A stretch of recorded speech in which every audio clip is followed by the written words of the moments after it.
Hello दोस्तों, कैसे हैं आप लोग। आशा करता हूँ अच्छे होंगे। दोस्तों, आज का जो टॉपिक है, आज हम लोग का टॉपिक यही है कि 9 दिसंबर को जो हायरिंग होने जा रही है उसके संबंध में हमारी बातें हैं। अब चूँकि केस धीरे धीरे फाइनल होने की तरफ बढ़ रहा है, तो इसलिए कुछ चीज़ों का ध्यान हम लोग को रखना भी ज़रूरी होगा, क्योंकि मैंने सोशल मीडिया के जितने भी प्लेटफॉर्म हैं उसको कभी कभी देखा करता हूँ। तो उस पर मैंने देखा कि बहुत सारे लोग सीटेड दिसंबर के ख़िलाफ़ कुछ उल्टा सीधा जो भी मन में आता है लिख देते हैं, और कमेंट्स भी वैसे वैसे लिखते हैं कि कहीं ना कहीं आदमी विचलित हो जाए।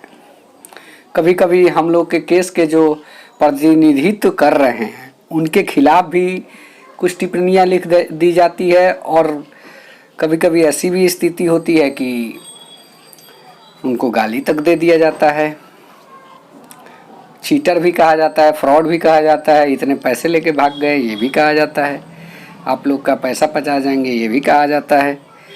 तो ये सब सारी चीज़ें जितनी भी है, ये सारी चीज़ें हम लोगों को विचलित करने के लिए की जाती है कि हम अभ्यर्थी उनका साथ न दें, ताकि केस को कहीं से न कहीं से कमज़ोर बनाया जा सके। तो इस मामले में मैं यही कहूँगा कि हम लोग इतने भाग दौड़ करके, इतना मीटिंग करके कोई फ़ायदा हम लोग को नहीं होने वाला है अगर हम लोग अड़े नहीं रहे तो इसी के संबंध में चर्चा करेंगे कि कौन कौन सी चीज़ों पे, मेरे हिसाब से कौन कौन सी चीज़ों पे हम लोग को अड़े रहना है। तो इस वीडियो में दोस्तों बने रहिए, और अगर आप हमारे चैनल पे नए हैं तो प्लीज़ हमारे चैनल को सब्सक्राइब करें। तो चलिए मैं बताता हूँ कि कौन कौन सी चीज़ें हैं जिस पे हम लोगों को फोकस करने की ज़रूरत है। तो सबसे पहली चीज़ जो है,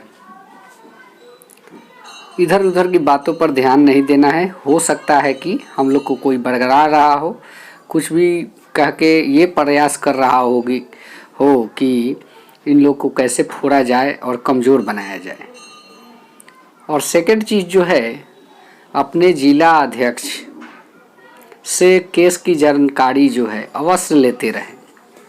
ये चीज़ें भी, क्योंकि आप एक सीटेड अभ्यर्थी और केस में इन्वॉल्व हैं और इसमें आपकी भागीदारी है, तो आपको ये जानना उचित है कि अभी तक जो स्थिति है वो कहाँ पहुँची है, क्या पहुँची है। थर्ड चीज़ जो है वो ये है कि हमारे जिला अधिकारी से संपर्क करने से हमको ये भी पता चलेगा कि किन किन बातों का ध्यान रखना है और कब और कैसे कैसे क्या करना है। ये सारी चीज़ें पता चलती रहेंगी बीच बीच में, अगर हम उनके कनेक्टिविटी में रहें तो। और जो है चौथी चीज़ है, हमारे लिए जो काम कर रहे हैं सीटेड अभ्यर्थी जितने भी हैं दिसंबर वाले, उनके लिए जो काम कर रहे हैं, उनको कुछ लोग गलत बोलते हैं, बोल सकते हैं, उस पर ध्यान ना दें। अपने ध्यान अपने जगह पर एकदम बनाए रखें कि हमारा टारगेट है सीटेड दिसंबर का मौका मिल जाना, उस पर अड़े रहना, यही चीज़ है। और जहाँ भी हमें जिस काम के लिए बोला जाए संघर्ष करना है, एक साथ करना है, इस चीज़ को सब समय ध्यान में रखना है।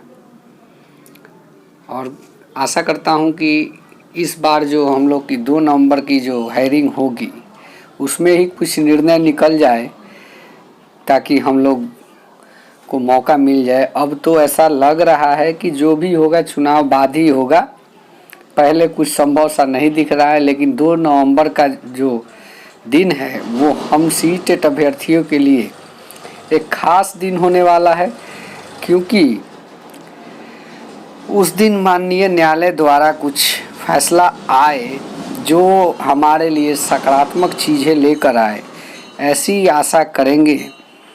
और हम ये भी चाहेंगे, भगवान से भी हम ये भी मनाएंगे कि जो भी फैसला आए वो हमारे पक्ष में आए, ताकि हमारी भविष्य सुनिश्चित हो सके। और हमारे साथ साथ जितने भी हमारे सीटेड अभ्यर्थी जो है मित्र हैं, उन सबका भविष्य निश्चित हो सके, क्योंकि सबको सेटलमेंट की ज़रूरत है, सब लोग को नौकरी की आवश्यकता है, सब लोग बेरोजगार हैं, पढ़े लिखे हैं, उनको एक रोज़गार की तलाश है। और सीटेट कर लेने का भी मतलब निकल जाएगा कि इतना मेहनत करने का जो रिज़ल्ट है यही आया। और कहने का मतलब यह है कि पिछले 2-2.5 साल 3 साल से जो हम लोगों ने मेहनत किया स्टडी के दरमियान, उसका मेहनत का फल जो है निकल जाएगा। तो अब जब हम लोग 2-2.5 साल मेहनत करके नहीं घबराए तो कुछ पलों के लिए क्यों घबराना। इसमें सबका साथ होना चाहिए और सब लोग मिल के इस समस्या से डट कर मुकाबला करेंगे ताकि हम लोग के पक्ष में जो है सकारात्मक चीज़ें निकल के आए और हम लोग एक दूसरे को बधाई दे सके, ऐसा भी मुहूर्त बने। तो दोस्तों आज की इस वीडियो में इतना ही, और अच्छा लगे तो प्लीज़ हमारे चैनल को सब्सक्राइब करें, लाइक करें, कमेंट करें। धन्यवाद। जय हिंद, जय भारत।